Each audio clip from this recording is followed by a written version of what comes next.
नमस्कार मेरे प्यारे साथियों, स्वागत है आपका अपने YouTube चैनल पवन हिस्ट्री क्लासेज में। साथियों, पिछली वीडियो में हमने ऋषभदेव, पार्श्वनाथ और महावीर स्वामी जी के जीवन परिचय के बारे में पढ़ा था। उनके अंतर्गत कौन कौन से ऐसे तथ्य थे, ऐसी जानकारियां थी जिनके ऊपर पेपरों में क्वेश्चन बनते हैं, हमने उनके बारे में पढ़ा था। जैसे कि ऋषभदेव जी के माता पिता या उनका जन्म स्थान या उन्होंने कहाँ अपना शरीर त्यागा आदि के बारे में। इसी प्रकार पार्श्वनाथ जी के माता पिता कौन थे, कितने तीर्थ करते, कहाँ पे इन्होंने, कब इन्हें ज्ञान प्राप्त हुआ और कब इन्होंने अपने शरीर को त्यागा। इसी प्रकार महावीर स्वामी जी के बारे में भी हमने पढ़ा था। तो मेरे प्यारे साथियों, हमने उनकी बेसिक जानकारी जीवन परिचय के बारे में पिछली वीडियो में दी थी और इनके अंतर्गत कौन कौन से महत्वपूर्ण क्वेश्चन पेपरों में पूछे जाते हैं, तो वो मैंने पिछली वीडियो में जानकारी दी थी। तो वो मेरा टॉपिक फर्स्ट था और ये जैन धर्म का टॉपिक 2 है। क्या टॉपिक 2 है? इसके अंतर्गत हम जैन तीर्थंकरों के बारे में जानकारी लेंगे, उनके चिन्हों के बारे में जानकारी लेंगे और जैन धर्म की शिक्षाओं के बारे में जानकारी लेंगे कि इनके तीर्थंकरों के चिन्हों के अंतर्गत कौन कौन से क्वेश्चन आएंगे, किस प्रकार से क्वेश्चन पूछे जाते हैं और इनकी शिक्षाओं के अंतर्गत कौन कौन से क्वेश्चन पेपरों में पूछे जाते हैं।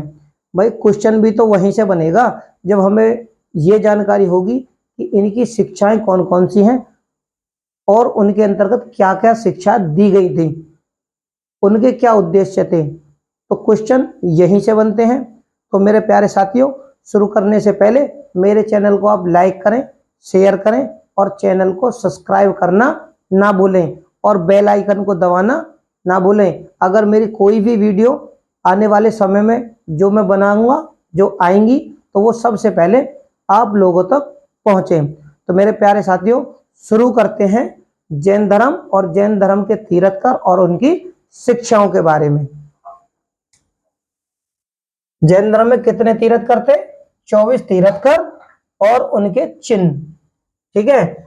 नंबर 1, ये आपको जितने भी तीर्थंकर हैं वो आपको बिल्कुल याद करने पड़ेंगे अच्छी तरह से, क्योंकि पेपरों में इनके चिन्हों के बारे में और इन चिन्हों से मिलान के बारे में क्वेश्चन हमेशा पूछे जाते हैं। बहुत इंपॉर्टेंट टॉपिक है जैन धर्म। इसके अंतर्गत हमेशा क्वेश्चन पेपरों में आते ही हैं, चाहे वो किसी भी एग्जाम का पेपर हो, उसमें क्वेश्चन आएंगे ही आएंगे। तो ठीक है, शुरू करते हैं। जैन तीर्थंकर, सबसे पहले तीर्थंकर ऋषभदेव, जिनका चिन्ह क्या है? ऋषभ, जिसको बोलते हैं सांड। ठीक है, यानी ऋषभदेव को आदिनाथ के नाम से भी जाना जाता है। संभवनाथ, जिनका चिन्ह है अश्व। सुमतिनाथ का चिन्ह क्या है? क्रोच या चकवा। सुपार्श्व जी का चिन्ह क्या है? स्वास्तिक। आप इन्हें इस तरीके से भी याद करने की कोशिश कर सकते हैं, जैसे इसमें सु है तो वो स्वास्तिक। सुविधिनाथ जी का क्या है? मकर। शेरियास जी का क्या है? गेंडा। विमलनाथ, ये क्या है? बराह। और धर्मनाथ जी का वज्र। और कुंतनाथ जी अज। मल्लीनाथ जी का कलश। मल्लीनाथ जी को जैन धर्म में जो इनके ग्रंथ हैं कुछों में स्त्री का रूप भी माना गया है। नेमिनाथ के क्या है? नीलो उत्पल। पार्श्वनाथ जी का क्या है? सर्पफर्ण। और अजीतनाथ जी का क्या है? गज यानी हाथी। और अभिनंदन नाथ, इनके क्या है, कपि। पदम प्रभु, पदम यानी कमल, चंद्र प्रभु चंद्र, शीतलनाथ श्रीवत्स, वासुपूज्य महेश, महिष यानी भैंसा, अनंतनाथ शयन और शांतिनाथ मृग हिरन, अरय या अर्हनाथ मीन, क्या मुनु सुब्रतनाथ, मुनि सुब्रतनाथ क्या है, कुरम और अरेस्टनेमी का शंख और महावीर जी का सिंह। अरेस्टनेमी यानी भगवान श्री कृष्ण के समकालीन, और ऋषभदेव और अरेस्टनेमी का उल्लेख ऋग्वेद में भी है, और अरेस्टनेमी और अजितनाथ का उल्लेख यजुर्वेद में भी है।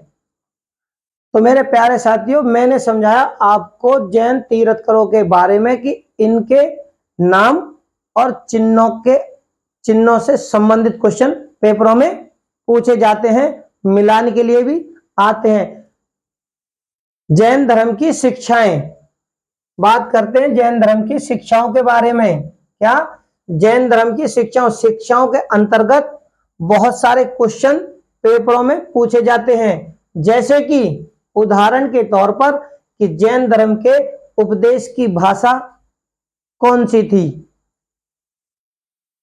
मगध में बोली जाने वाली भाषा कौन सी थी, इनके 3 रत्नों में कौन कौन से थे, या सम्यक ज्ञान के अंतर्गत मति का क्या मतलब है। कुछ इसी तरीका से पेपरों में क्वेश्चन बनेंगे, टॉपिक के अंदर से ही बनेंगे, हमेशा टॉपिक से ही। अगर हमको ये चीज याद हो जाएंगी तो आप क्वेश्चन किसी भी तरीका से घुमा फिरा के एग्जामिनर पूछ ले, आप आसानी से उसका जवाब दे दोगे। क्वेश्चन में एक उदाहरण और क्वेश्चन में पूछ लिया जाए, 18 पापों की चर्चा जैन धर्म के अंतर्गत कौन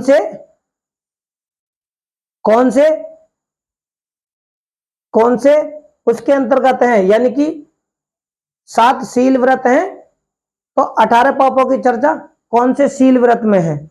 क्वेश्चन इसी प्रकार से टॉपिक से बनते हैं। तो मेरे प्यारे साथियों, मैं आपको जैन धर्म के शिक्षा के अंतर्गत आने वाले क्वेश्चनों के बारे में जानकारी दे रहा हूं कि इनकी भाई शिक्षा किस प्रकार से थी, ठीक है ना, और शिक्षा किस प्रकार से थी, इन्हीं से क्वेश्चन भी बनेंगे, ठीक है। तो शिक्षा के बारे में पढ़ते हैं कि इनकी जो उपदेश की भाषा थी वो क्या थी, प्राकृत।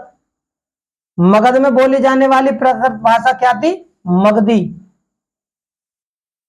मगधी कहलाई थी। इसी से कौन सी भाषा बनी, अपभ्रंश। मान लो इसी से क्वेश्चन बन जाए कि अपभ्रंश का विकास कौन सी भाषा से हुआ, प्राकृत, मगधी या अवधी या हिंदी मानोगे, या संस्कृत। तो ये मैं एक उदाहरण के तौर पर आपको समझाने की कोशिश कर रहा हूं।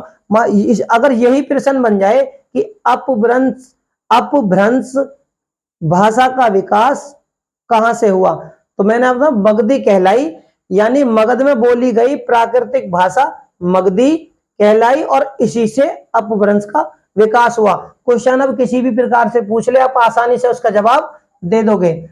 तो जैन धर्म के 3 रत्न और महाव्रत कौन कौन से थे, सम्यक दर्शन, सम्यक ज्ञान और सम्यक आचरण।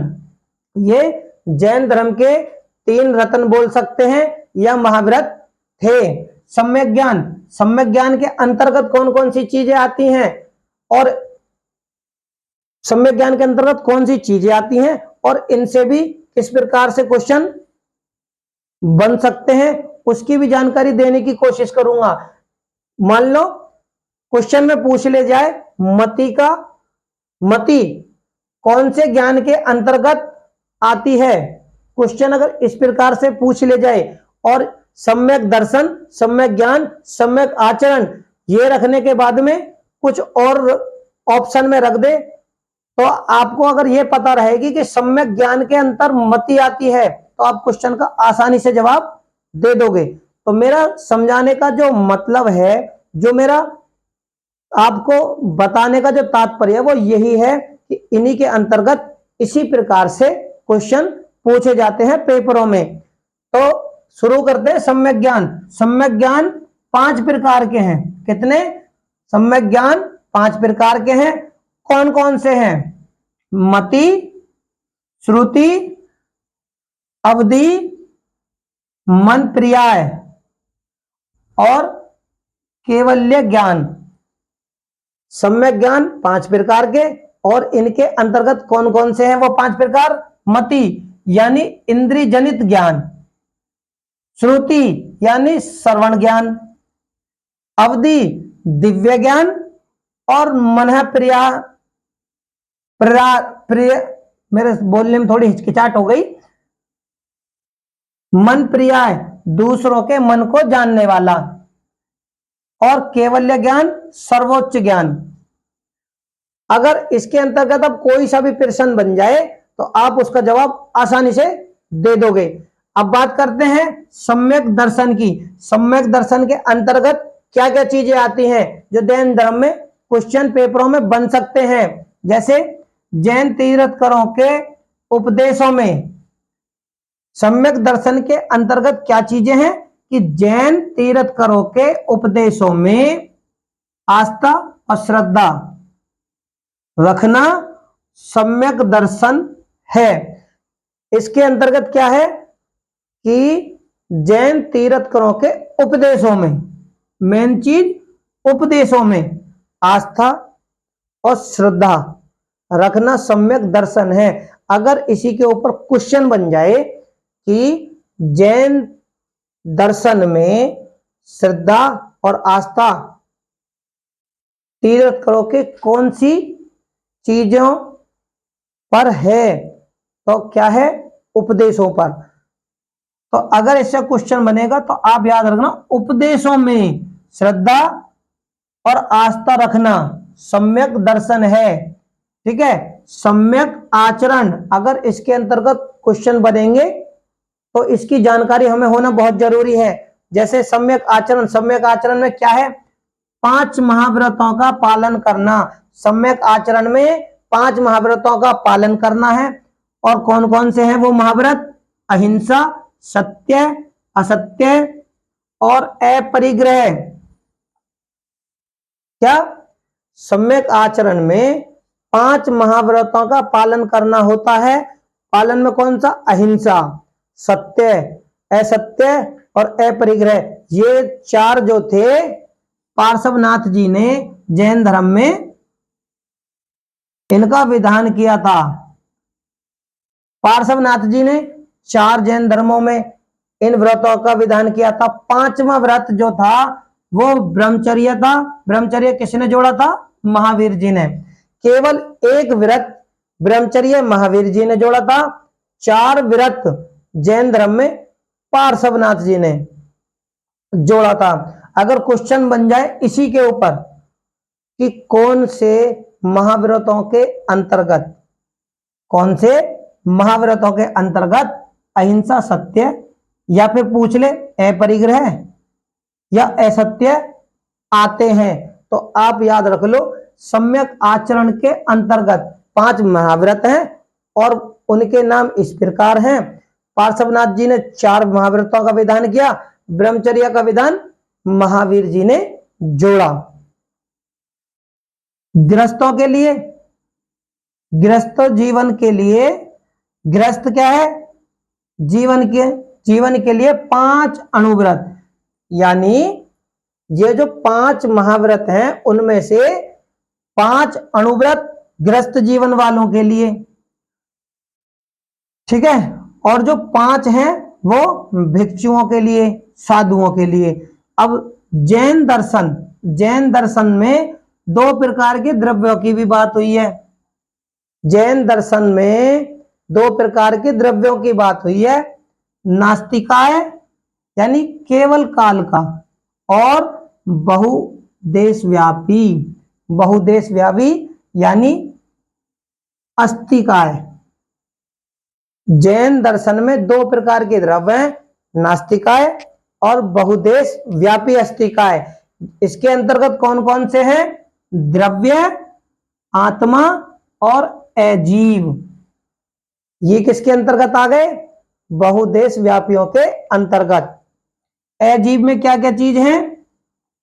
इसमें केवल काल है। नास्तिकाय के अंतर्गत क्या है? केवल काल यानी समय, समय। और बहुदेश व्यापी के अंतर्गत द्रव्य, आत्मा और अजीव। और अजीव में भी क्या क्या कौन कौन सी चीजें हैं? पुद्गल, आकाश, धर्म या अधर्म। मैंने आपको बताया कि अजीव में भी जैन धर्म में इसको किस किस कौन कौन सी चीज इसके अंतर्गत आ गई? पुद्गल, आकाश, धर्म, अधर्म। इसके अतिरिक्त क्या, इनके अतिरिक्त जैन धर्म में क्या है? सात शील व्रत, यानी कि 5 अनुव्रत, ठीक है, 7 शील व्रत, 2 द्रव्य और 7 शीलों में क्या है? 5 समितियां। देखो 7 शील व्रत हैं, 5 समितियां, सतर्कता, 3 गुप्ती यानी संयम और 10 लक्षणाधर्म, 10 लक्षणाधर्म और 22 परिसा, वे 18 पापों की चर्चा है। किसके अंतर्गत आ गई? जैन धर्म में 7 शील व्रत, यानी कि अब जो बातें चल रही हैं बहुदेश व्यापियों के अंतर्गत, कि बहुदेश व्यापी में द्रव्य, आत्मा और जीव है, लेकिन अजीव, लास्ट में देखो अजीव जो बहुदेश व्यापी के अंतर्गत है, अजीव में क्या क्या चीजें हैं, यानी अजीव में भी इसके अंतर्गत क्या क्या चीजें हैं? पुद्गल, आकाश, धर्म और अधर्म। इसके अतिरिक्त जैन धर्म में, इनके अतिरिक्त जैन धर्म में क्या और क्या क्या चीजें हैं? 7 शील व्रत हैं, 5 समिति हैं, 3 गुप्ती हैं, 10 लक्षणाधर्म है और 22 परिसा हैं। 18 पापों की चर्चा भी जैन धर्म के अंतर्गत है। क्वेश्चन अगर पूछ ली जाए 22 परिसा या 18 पापों की चर्चा कौन से धर्म में है? बौद्ध धर्म, जैन धर्म और वैदिक धर्म, ठीक है। तो आपने जब ये चीज आपको याद होगी तो आप आसानी से कह दो कि ये जो शिक्षा है या जो परिसाएं हैं या पापों की जो चर्चा है वो जैन धर्म के अंतर्गत है। इसके अंतर्गत और क्या है? 2 चक्र और 2 अवधियां, 2 चक्र और 2 अवधियां यानी उत्सर्पणी, उत्सर्पिणी। इसमें है 2 अवधियां, उत्सर्पिणी यानी विकास की अवधि और अवसर्पिणी यानी हास की अवधि। एक तो विकास की अवधि है और दूसरा असर्पणी यानी हास की अवधि। प्रत्येक चक्र में बात करते हैं, प्रत्येक चक्र में 24 तीर्थकर, प्रत्येक चक्र में 24 तीर्थकर, 12 चक्रवर्ती शासक, 63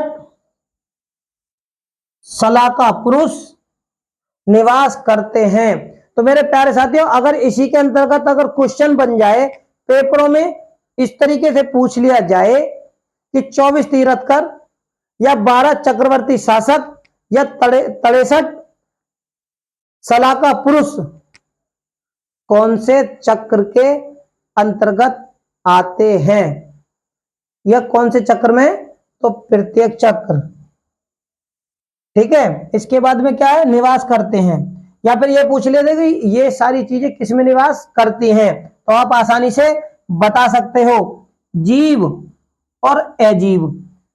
जैन धर्म के अंतर्गत ही जीव और अजीव। जीव जीव का होता है चेतन, चेतन तत्व, और अजीव होती है जड़, जड़ तत्व। जीव जो होते हैं चेतन तत्व, जिसमें चेतन तत्व होते हैं, और अजीव में होती है जड़ तत्व। जड़ तत्व को विभाजित किया जा सकता है किस किस में? पुद्गल, काल, आकाश, धर्म और अधर्म।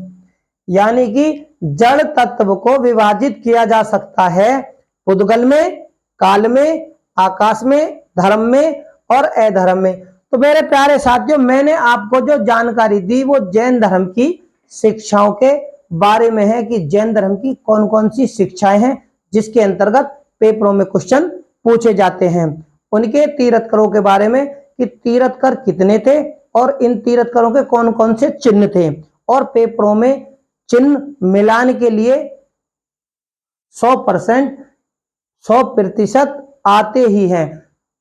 और जो जैन धर्म में बच गया है मेरे प्यारे साथियों, वो अगली वीडियो में मैं कवर करूंगा। लेकिन आपको ये सारी चीजें याद करनी होंगी, इनसे बाहर पेपरों में कुछ नहीं आएगा। अगर मेरी वीडियो आपको अच्छी लगे तो मेरे प्यारे साथियों मेरे चैनल को लाइक करें, शेयर करें, सब्सक्राइब करें और बेल आइकन को दबाना ना भूलें। धन्यवाद।